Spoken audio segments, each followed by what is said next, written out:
Welcome back from that short break.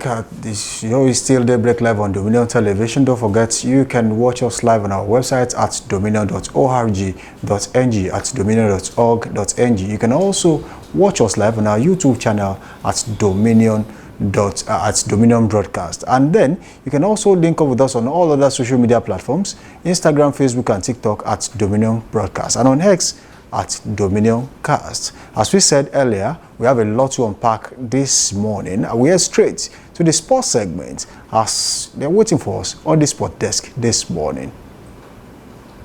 You, Samson. Good morning to you, Boluwaji. Good to have you in the studio. But absolutely, good morning to you. And it's a lovely Thursday morning. And happy Workers' Day to you. Yeah, happy Workers' Day to you too. The UEFA Champions League was one big battle yesterday, talking about the match between Barcelona and, of course, it was 3-3 between Inter Milan. Back-to-back goals. Fantastic goals from Marcus Thuram right there, the opening goal. I think that's a contender for the Puskás. But absolutely, it was a fantastic game at Camp Nou yesterday. Inter Milan shocked the world with that particular beautiful display. And of course, Lamine Yamal once again proved to be one of the hottest youngsters in world football, becoming the youngest player to score in the semifinals of the Champions League. On that note, you're welcome to Sport on Daybreak Live this morning. My name is Boluwaji Oguma. Let's kickstart from the home front this morning, where the 6 teams that will compete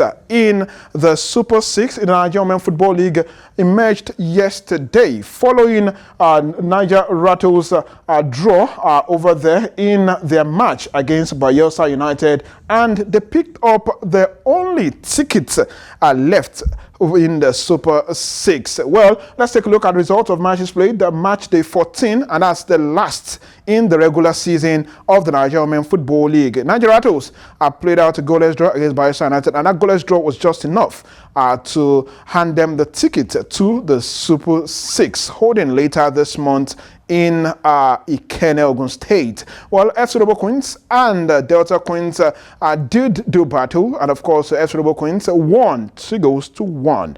Edo Queens defeated Conference Queens 2-0. Ekiti Queens were 1-0 better than Abia Angels. Heartland FC defeated Nasarawa Amazons 2-1. While Lemon Stars ladies were unplayable. 5-0 they won against Dana's ladies. Rivers Angels were 4-2 better than Benue Queens, while Adama Queens 3-1 they defeated Ibom Angels. Now let's take a look at the 6 teams rather, confirmed 6 teams that will be playing in the season-ending Super 6, where the eventual champion of the Nigerian Women Football League will emerge. Let's take a look at them one after the other. Edo Queens from Edo State, the defending champions of the league, they are into the Super 6. Nasarawa Amazons from Lafia, Remo Stars ladies from Ikene, of course they will be playing at home anyways. Bayelsa Queens, Rivers Angels, and Niger Rattles. Those are the 6 teams that will be doing battle in Ikene later on this month, from the 8th to the 17th of this month. Now, the eventual champion in the Super 6 will be crowned the champions of the NWFL, and will also represent the country on the continent come next season.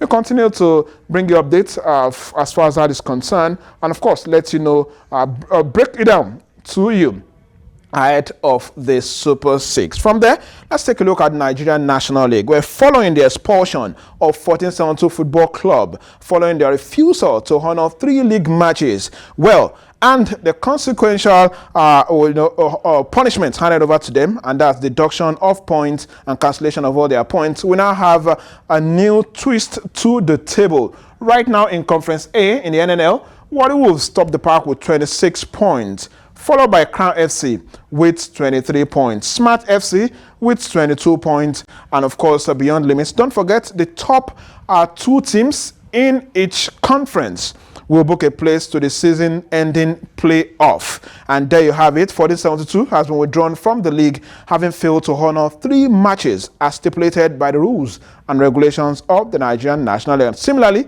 all points accrued and lost to the 1472 FC have been cancelled, and that's why we have this. Now let's take a look at the fixtures for this coming weekend. Edel FC will take on Ejele FC, but the one that concerns us the most is Abia Comets taking on our own darling Crown FC. Crown FC is second on the table, and they are also hoping that they will do just enough to pick enough points to make it to the season-ending playoffs.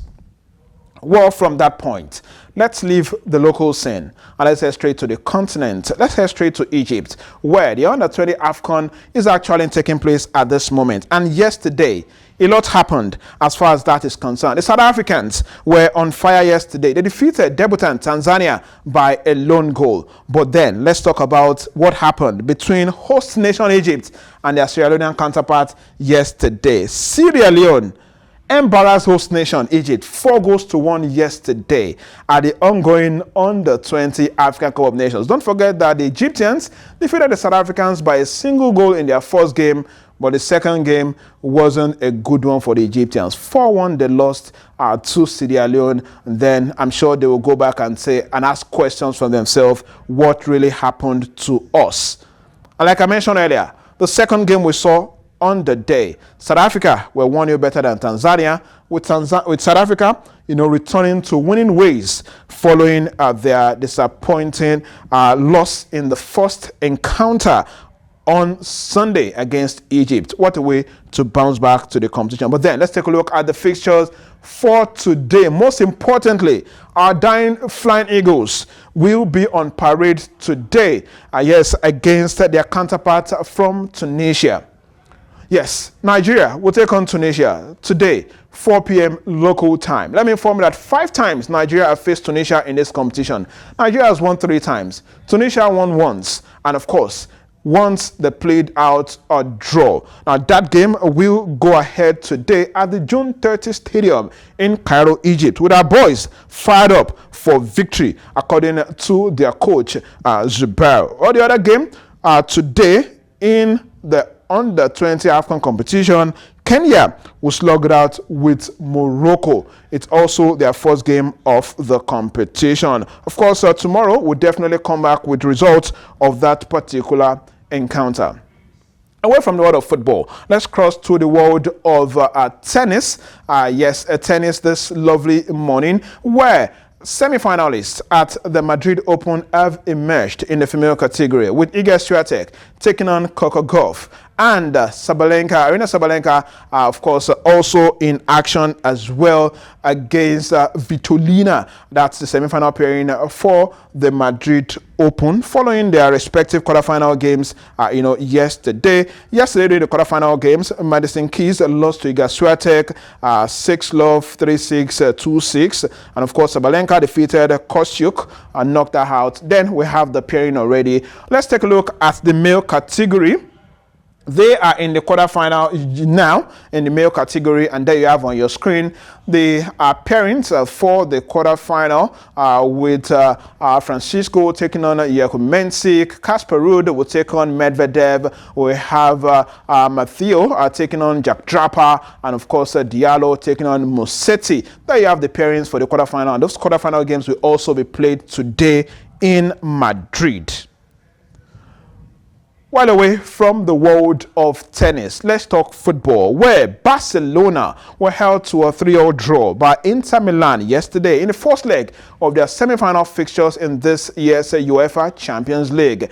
Inter Milan, of course, went ahead in the first half through Thuram, that's the Marcos Thuram, the son of the legendary Lilian Thuram, and of course Dumfries with the second goal for them. But then Barcelona had other plans in the, later on in the game. Lamine Yamal with a goal, of course, Ferran Torres before, Inter Milan, of course, again did it through Dumfries, and then Soma with own goal to make it 3-3. Well, the return leg comes up next week, Tuesday. Yes, in Italy, where we would indeed have the first finalists of this year's Champions League will emerge. Well, from there, let's cross to tonight's game in Europe. Tonight's game in Europe, there you have on your screen, Europa League fixtures for tonight. We would have Bodo Glimt be the guest of Tottenham Hotspur today, and Athletic Bilbao will also take on Manchester United tonight. In the Conference League, the third tier of European football, Games will also be played tonight. Betis will take on Fiorentina. Jogoden will take on Chelsea Football Club. All right, finally, coming from female football this morning, where Chelsea have won the Women's Super League for the 6th year in a row. The Blues only needed a point from their match against Manchester United. Of course, they eventually won that one by a single goal yesterday. Fantastic one from the Blue Girls, and of course, I wish them all the very, very best. Well, they've been knocked out of the Champions League as far as female football is concerned, but then they have this league to celebrate and of course continue to dominate. At Sport this morning on Daybreak Live on Dominion Television. Bolo, good to have you in the studio this morning. When will Chelsea take a break from the WSL? Looks like they have won 8 out of the last 9. Yes, and 6 consecutively. They've dominated that one big time. But one thing their fans are asking is, they won the Champions League, right? They won the Champions League, but the way they were knocked out of the Champions League this season was devastating. 8-2 against Barcelona.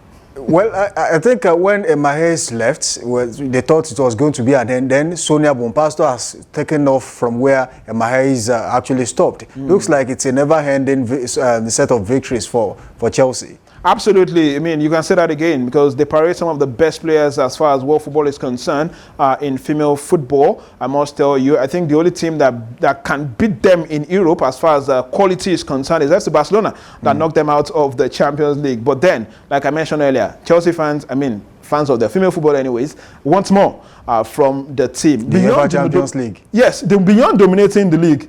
Let's do something with the Champions League. We deserve it, right? That's what the question they're asking this morning. Also, I think some English teams still have a lot to play for, in Europe. So this season, Manchester United still in it, Tottenham Hotspur still in it, and the Conference League, there's still Chelsea. And all hope is not lost for Arsenal in the UEFA Champions League. They will turn things around when they play at the Parc des Princes. But then, which of these teams do you think is a favourite to at least come back to England with a trophy by the end of the season? Well, this is a very tough one, I must say. And one thing that all English fans are saying is why not bring home the 3? Really, they are in all the 3: Conference League, Europa League, and the Champions League. But then you look at the Champions League, Arsenal, it wasn't a good game for them on Tuesday. And it looks like it's going very tough, honestly, going to Parc des Princes to get a win, because they need a win over there in France. And with the team that we saw at the Emirates for Paris Saint-Germain, it doesn't look like Arsenal had a chance over there. They were on fire. You understand, they were absolutely on fire. And they were playing for the first time in about 6 years. I'm seeing a PSG side that actually played like a team. And not a team dominated by some egos or superstars. For the first time ever, we saw them attacking together and defending together. And that's what you want in a team. And that was what we saw at the Emirates Stadium. And the fast pace at which they play is actually incredible. So for the Champions, for the Champions League, I'm sure English fans will say, okay, maybe we lost that. But then Manchester United, they are in Europa League, and their coach said something yesterday during the conference. He said that winning the Europa League won't even put the team back in the right place. And the team is as bad as it's been so far this season. But winning the Europa League will at least help them to set the ball in motion ahead of next season. So it's one trophy that United, I think they are favorites to win, and they will put everything into it to win that one. Talking about the Conference League, who dares? Chelsea have only lost once in the Conference League this season. I mean, they're condemned to win this one. So why shouldn't they bring it home? And winning that will make it like a fantastic trio for them. They won the Champions League before, the Europa League before, and they might just crowd it with the Conference League. All right, thank you, Bolu, for joining us in the studio this morning. Thank you very much. It's been a nice time. Good to have you. Thank you. All right, the show is still Daybreak Live on Dominion Television, your channel of choice.